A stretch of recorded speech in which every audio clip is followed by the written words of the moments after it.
তুই অনেক বড় অন্যায় করেছিস মোহর। বিশ্বাস করো, আমি কোনো অন্যায় করিনি। আমি যাকে চিনি না জানি না সে যদি আমার সঙ্গে ঘনিষ্ঠ হওয়ার চেষ্টা করে, আমি কি তাকে বাধা দিতে পারি না? এই একটাই কথা, তোমার ঘনিষ্ঠ হওয়ার চেষ্টা। চলে গেছে তোমার ছেলেটা, আর কোনোদিন তোমার কাছাকাছি আসার চেষ্টা করবে না, তোমার সঙ্গে কথা বলার চেষ্টা করবে না। নেই আমার ছেলে এখানে, কোথায় আমি তাও জানি না। আমার মনে হয় তুমি খুশি কোথাও একটা, নিজের মতো জীবনটা কাটাও প্লিজ। আঙ্কেল, আমি ওকে নিয়ে যাচ্ছি। এটা তো হতে পারে না যে আপনাদের ছেলে এই বাড়িতে থাকতে পারছে না, আর আমি জানি এই বাড়ি ভর্তি শঙ্খর স্মৃতি। সেখানে শঙ্খ এখানে থাকতে পারবে না, আর মোহর এখানে থাকবে। উল্টে আপনাদেরকে সময় মতো দেখাশোনা করতে হবে। আর ও কখন যে আপনাদের বিশ্বাস করবে আর কখন বিশ্বাস করতে পারবে না তারও কোনো গ্যারান্টি নেই। ও যে কোনো সময় আপনাদেরকে অপমান করতে পারে। তার থেকে বেটার আমি ওকে আমার কাছে নিয়ে যাই। দরকার হলে আমি আমার মাকে ডেকে নেব, আর না হলে ওকে সঙ্গে নিয়ে আমি আমার বাড়ি চলে যাব। মা, আমার কি মা আছে? আমার মা কোথায় থাকে? এসব কথা বলে তো কোনো লাভ নেই মোহর। তুই তো কারোর কথাই বিশ্বাস করছিস না। মা আছে কি নেই, কোথায় আছে, সেগুলো জেনেও তো তোর কোনো লাভ নেই। ধর আমি বললাম যে তোর মা আছে, বা কাউকে নিয়ে এসে আমি তোর সঙ্গে পরিচয় করিয়ে দিয়ে বললাম যে ইনি তোর মা, তুই কি বিশ্বাস করবি আমার কথা?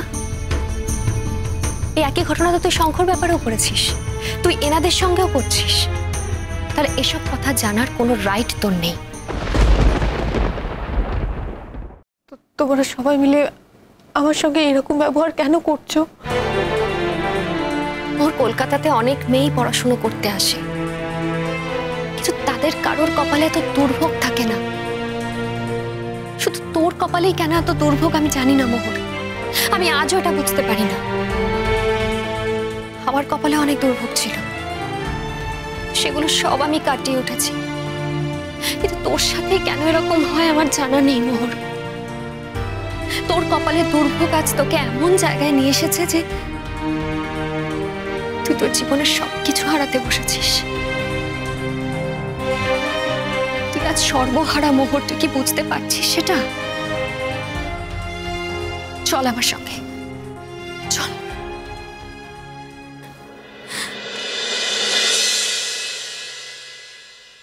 আঙ্কেল, আমি ওকে আমার সাথে নিয়ে যাচ্ছি। আমাদের আর কিছু বলার নেই। হ্যাঁ দিদি, কোনো দরকার হলে বলো প্লিজ। টাকা পয়সা নিয়ে আপত্তি করো না। শঙ্খ সমস্ত টাকা পয়সা ওর জন্যই ট্রান্সফার করেছে, যেন চিকিৎসার খরচে বা ওর কাজে লাগে। তাই যদি ফিরে এসে দেখে সেই টাকাটা ওর কাজে লাগেনি, তাহলে আরো আপসেট হয়ে পড়বে। এমনিতেই অনেক দুঃখে আছে আমার ছেলেটা, অনেক দুঃখ পেয়েছে। মানে বিয়েটা করে যতটা না আনন্দ পেয়েছে তার থেকে বেশি ঝামেলা, কষ্ট এগুলোই পেয়েছে। নতুন করে আর কোনো কষ্টের কারণ তৈরি হতে দিও না প্লিজ।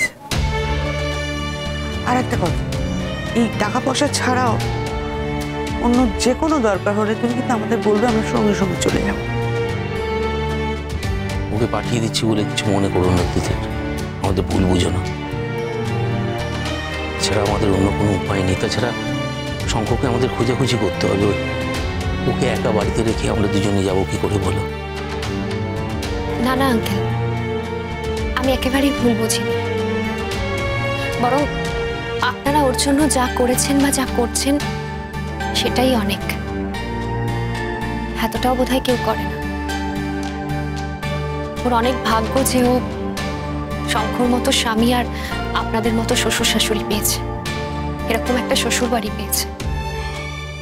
কিন্তু শুধু কপালে থাকলেই তো আর হয় না, সেটাকে ধরে রাখতে হয়। ও ধরে রাখতে পারলো না, সেটাতে তো আমাদের কারোর কিছু করার নেই। নিজের জন্যই আজকে ও সবকিছু হারাতে বসেছে, সেটা ওর কপাল। আঙ্কেল, কাগজে একটা বিজ্ঞাপন দিয়ে দেখুন না, যদি শঙ্খ ফিরে আসে। আমার ছেলে জেনে বুঝে গেছে বিজ্ঞাপন দিয়ে ওকে ফিরিয়ে আনতে পারবো না আমরা। দেখি ঈশ্বর কি চান। যাকে আমাদের সমস্যা বলে আর তোমাকে বিরক্ত করবো না, তোমাদের বিব্রত করবো না। মোহরের যত্ন নিও, আর চিকিৎসা তো চলছে, মোহর হয়তো ভালো হয়ে যাবে। যখন ভালো হয়ে যাবে তখন নিয়ে এসো মোহরকে, হয়তো শঙ্খ ফিরে আসার একটা সুযোগ তখন থাকবে। মোহর চল, আর যাওয়ার সময় বড়দের বলতে হয়। বল।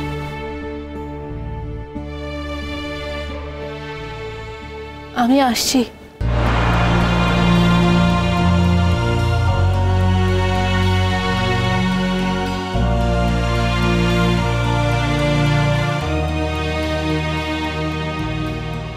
আসছি।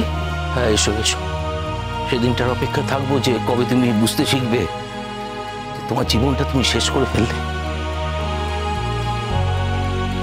সেদিনের অপেক্ষা থাকবো যে কবে তোমার সেন্স ফিরবে,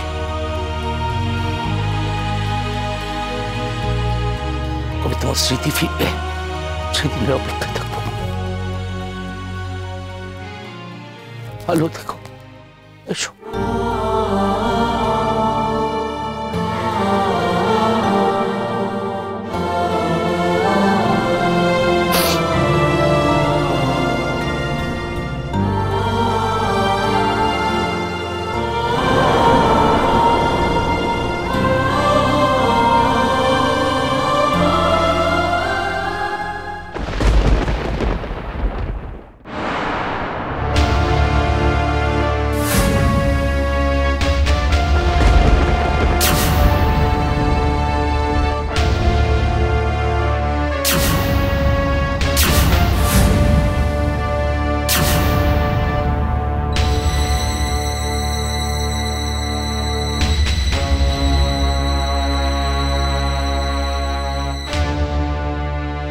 কোথায় যাবো জানি না।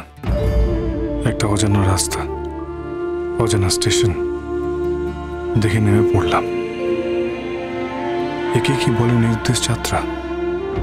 এত ছমছমে, এত অন্ধকার কোনোদিনও দেখিনি এর আগে। গাটা ছমছম করছে। আমার মতো মানুষেরও মোর শুধু তোমার জন্য সব ছেড়ে কোন নিরুদ্দেশে চলেছি জানি না। জানি না আমার জীবনে এরপরে আর কি আছে। তবে চাই থাক, আমি আর শহরে ফিরবো না, আর লোকালয়ে ফিরবো না মোহর। এরকমই কোনো নির্জন গ্রামে বাকি জীবনটা আমি ঠিক কাটিয়ে দেব। দেখি না ঈশ্বর কি লিখে রেখেছেন আমার জন্য।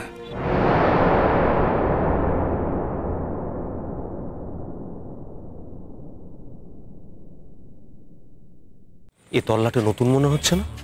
রাতে যে ব্যাগটা আছে না, ওর মধ্যে অনেক টাকা আছে বুঝলি। ও ট্রেনের মধ্যে কিছু কেনার পরে যখন ব্যাগ থেকে টাকা বার করে দিচ্ছিল, তখন আমি দেখে নিয়েছি একেবারে থাকে থাকে টাকা পুরো সাজানো আছে। আরে ওই জন্যই তো কিছু নিয়েছি। শোন, ওকে আর বেশি এগোতে দেওয়া যাবে না। জঙ্গলের রাস্তায় ঢোকার আগেই ওকে আমাকে উপকার করে ফেলতে হবে, ঠিক আছে? এই রাস্তায় এখন রাতের বেলায় কোনো গাড়ি ঘোড়াও চলে না। চল, আমাদের কাজ করতে সুবিধা হবে, কেল্লা ভাতে করে ফেলি। চল চল চল চল।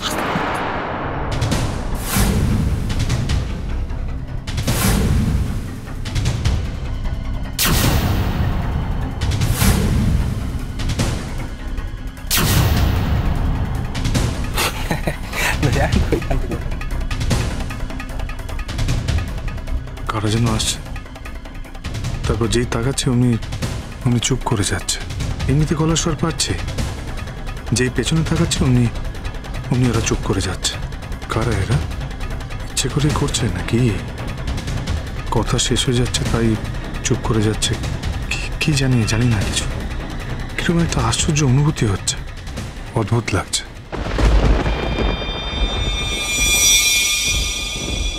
আমি কোনো বিপদে পড়তে যাচ্ছি না তো? আচ্ছাদন এবার টের পাবে। এই লাঠিটা আছে, এই শোন, ওসব লাঠি ফাটি কিচ্ছু লাগবে না, বুঝলি? আমাদেরকে সব রেডি করে রাখতে হবে।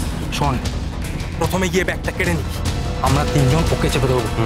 হস্তধস্তি হবে, ততক্ষণ তুই ব্যাগটা টেনে নিয়ে নিবি, ঠিক আছে? আচ্ছাদন তো মজা হচ্ছে, পাওয়া যায়।